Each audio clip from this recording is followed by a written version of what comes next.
I'm sitting in a board meeting. 18 executives around the table. We're discussing a $12 million acquisition. My phone buzzes. I ignore it. It buzzes again. And again. I glance down during a break. 47 notifications. All on one Facebook post. My mother's post. The post where she told her 800 friends that I was unemployed, living in her basement, and refusing to get a real job. Except I wasn't unemployed. I was the CEO of a tech company worth $50 million. And I was about to leave a comment that would get screenshotted, shared across 3 platforms, turned into a TikTok, and eventually covered by Business Insider. But before I tell you what I said, you need to understand how we got here. Because this wasn't about one post. This was about 28 years of my mother not understanding who I am. Buckle up. This one's messy. My name is Alex. I'm 28 years old. And I grew up in the most traditional, conventional, by the book family you can imagine. My dad's a dentist, has his own practice, sees patients 9 to 5, Monday through Friday. Comes home, has dinner, watches the news, goes to bed. Repeats for 30 years. My mom's a real estate agent. Sells houses in our suburban neighborhood. Goes to church every Sunday. Hosts book club on Wednesdays. Posts inspirational quotes on Facebook every morning. My older brother Chris followed the script perfectly. Engineering degree, corporate job at Boeing, married his college girlfriend at 25, bought a house 3 blocks from our parents, has 2 kids, coaches Little League, the golden path, the respectable path, the path my mother understood. Then there's me. I was the weird kid. The one who took apart the family computer at age 10 to see how it worked. The one who taught myself to code by 12. The one who spent high school building apps instead of playing sports. My mom didn't get it. To her, computers were for Word documents and Facebook.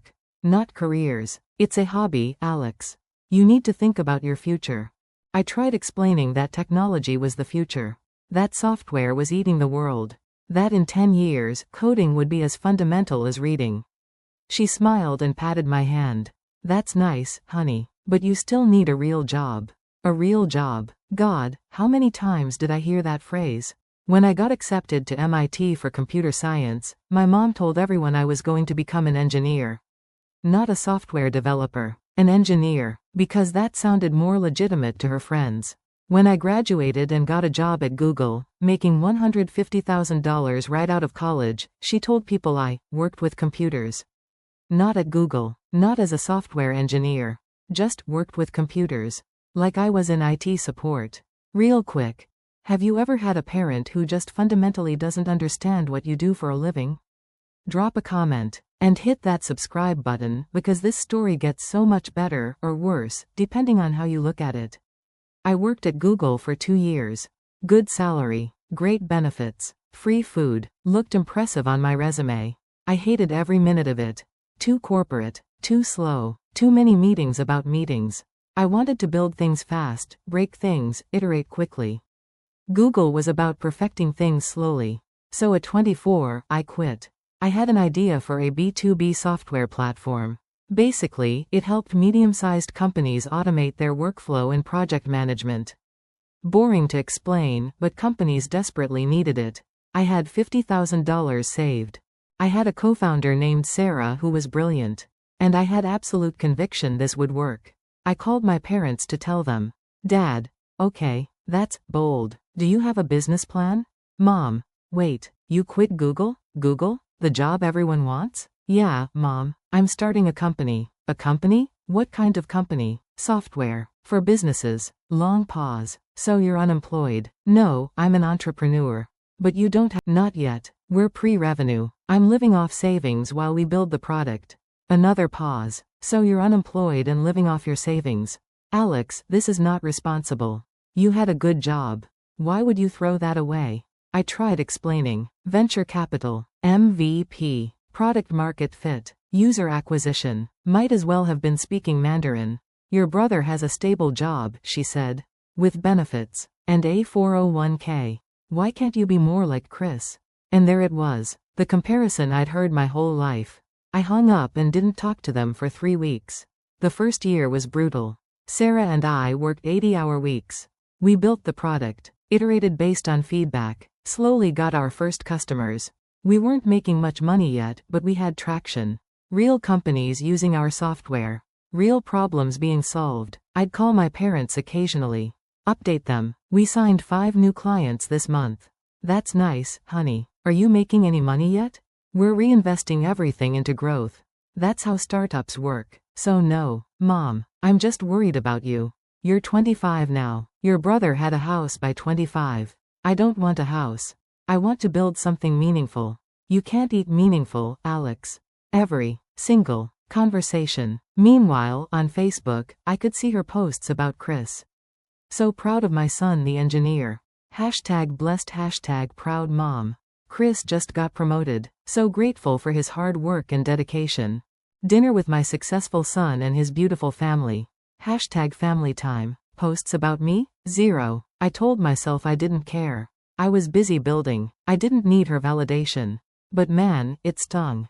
Retention hook 815. Here's what my mom didn't know. While she was posting about Chris's promotion, I was in the middle of raising a $3 million series A. Keep watching. The irony gets thick. Year 2 was our breakout year. We landed a huge client. Fortune 500 company. They signed a $500,000 annual contract. Then another big.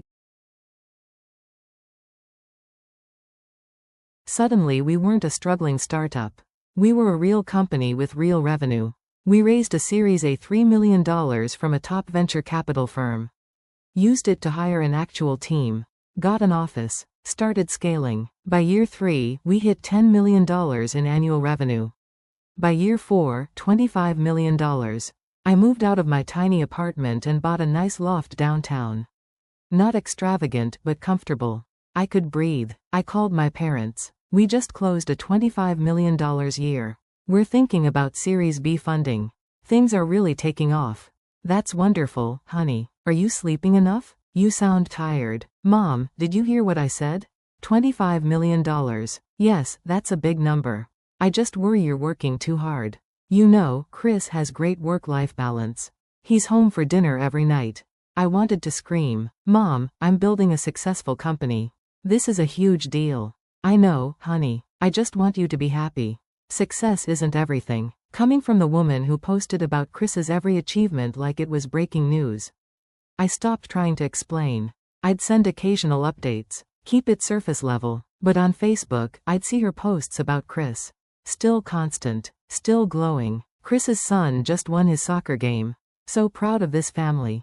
Wonderful dinner party at Chris's new house. Not a single mention of me or my company. I tried not to let it bother me.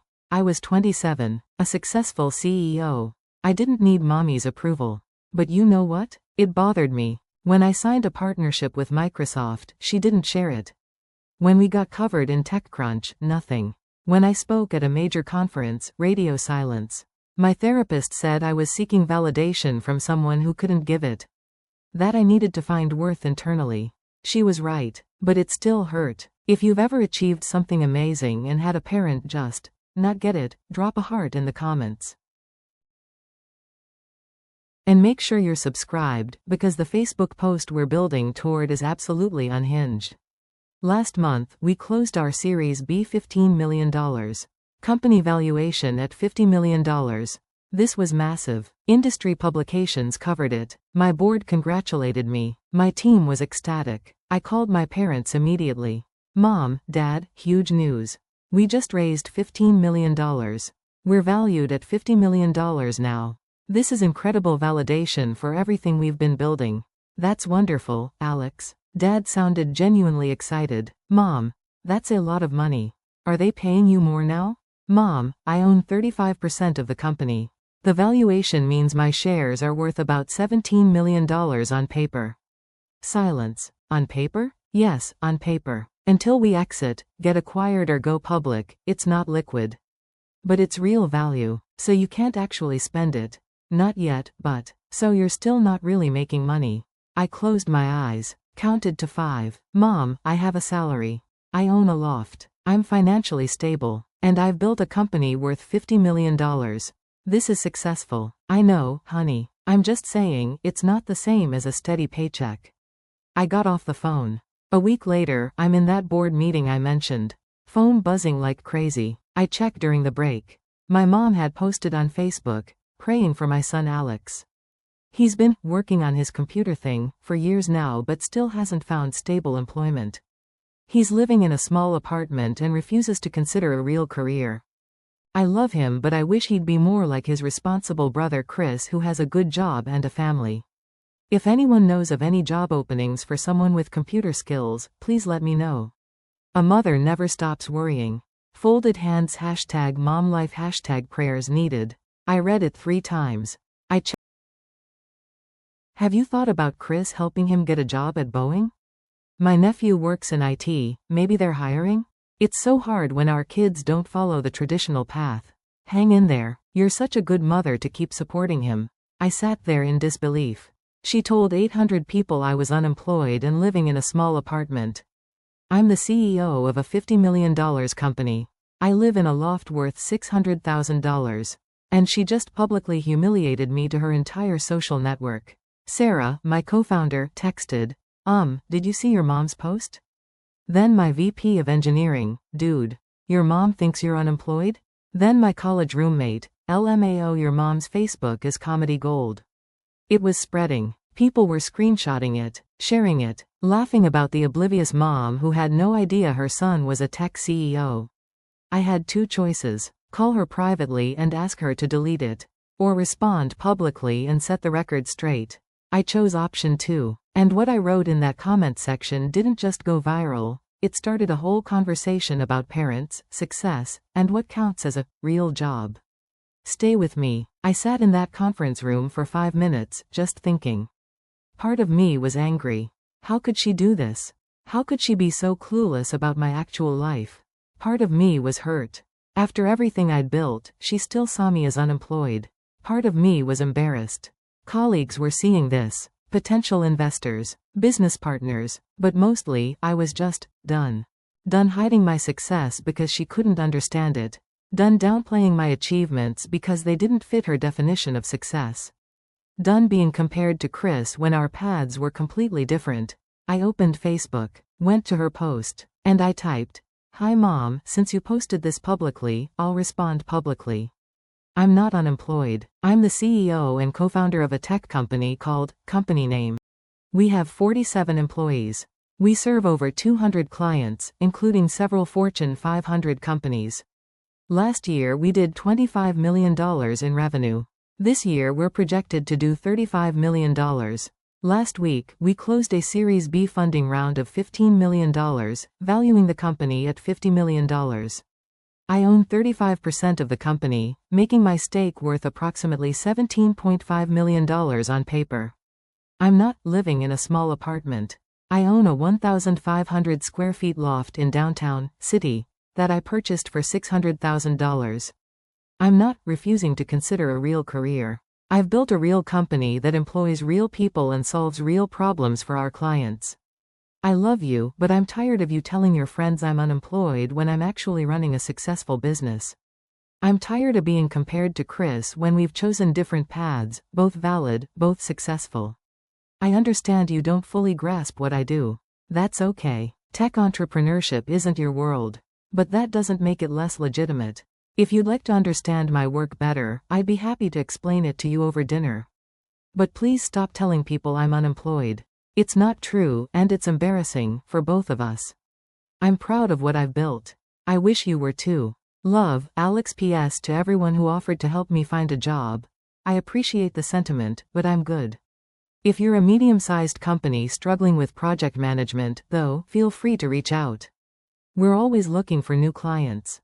I hit post. And then I turned off my phone and went back to my meeting. When I turned my phone back on 3 hours later, it had exploded. My comment had 2,400 likes, 600 plus shares, 300 plus comments. Someone had screenshotted the entire exchange and posted it to Reddit, 40,000 upvotes. LinkedIn was talking about it. Thought leaders weighing in on generational gaps in understanding modern careers. Business Insider reached out for an interview. My company's website traffic increased 400%. We got 12 qualified sales leads from people who saw the post and wanted to learn more about our software.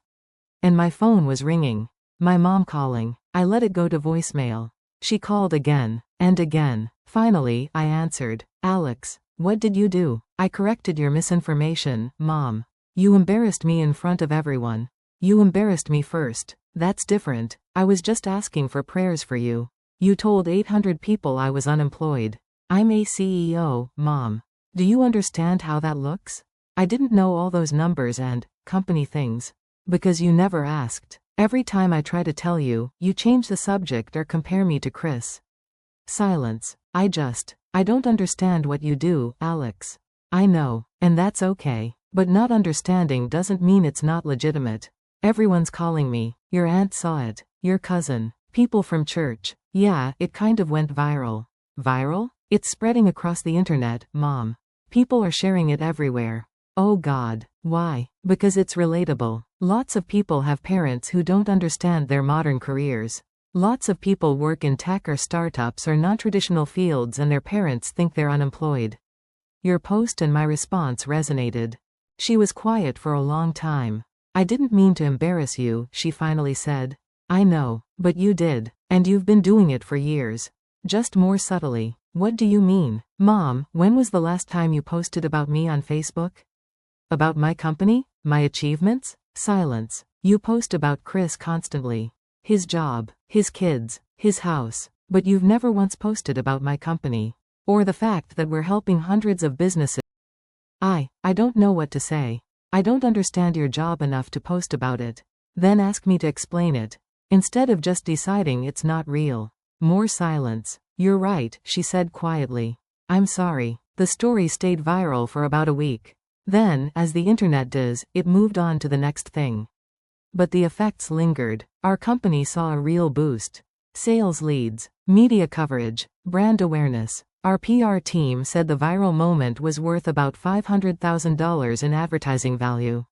My personal LinkedIn followers went from 2,000 to 45,000. People sending messages about similar experiences with their parents. Therapists and career coaches started using the story as an example of how older generations struggle to understand modern work. And my relationship with my mom, it's complicated. She deleted the original post. Not because I asked, but because people kept commenting on it and she felt overwhelmed. She posted an apology of sorts. Not tagging me, just a general post about learning that success comes in many forms, and being proud of both her sons in different ways. Progress, I guess? We had dinner last week. Me, Mom, Dad, Chris, his wife, and the kids. Mom asked me about my company. Actually asked. Wanted to understand. I explained it in the simplest terms I could. She asked follow-up questions. She tried. At one point, she said, so you're like a boss of a tech company? Yeah, Mom, I'm a boss of a tech company. And people pay your company to use your computer program? Exactly. And you employ 47 people? Yes. That's actually really impressive, Alex. It was the first time she'd ever said that. Chris raised his beer. Took her long enough, huh? I laughed. Yeah. Is it a perfect post? Not even close. But it's something. And you know what? I'll take it. Here's what I learned from this mess. 1. Sometimes you have to set boundaries publicly. I tried correcting my mom privately for years. It didn't work. Sometimes public accountability is necessary. 2. Not everyone will understand your path. And that's okay. But they need to respect it anyway. 3. Success looks different for everyone. Chris's path is valid. Mine is valid. Neither is superior. 4. The internet is both terrible and amazing. It humiliated my mom, but it also validated thousands of people who felt unseen by their families. 5. Parents aren't perfect. They're just humans trying their best with limited understanding. Grace helps. 6. But grace doesn't mean accepting disrespect. You can love someone and still call them out. 7. Never underestimate the power of a well-crafted Facebook comment. And 8. If your mom posts that you're unemployed, make sure you have the receipts to prove otherwise. So that's my story. My mom posted on Facebook that I was unemployed. My CEO comment went viral. And somehow, we're still talking. If you've got a story about parents not understanding your job, drop it in the comments. I want to hear all of them. Hit that like button if you think my response was justified, or if you think I took it too far. Either way, let me know. And subscribe for more stories about setting boundaries, standing up for yourself, and navigating family drama in the age of social media. Thanks for being here. Now if you'll excuse me, I have a company to run, even though my mom's friends still think I need a real job. See you next time.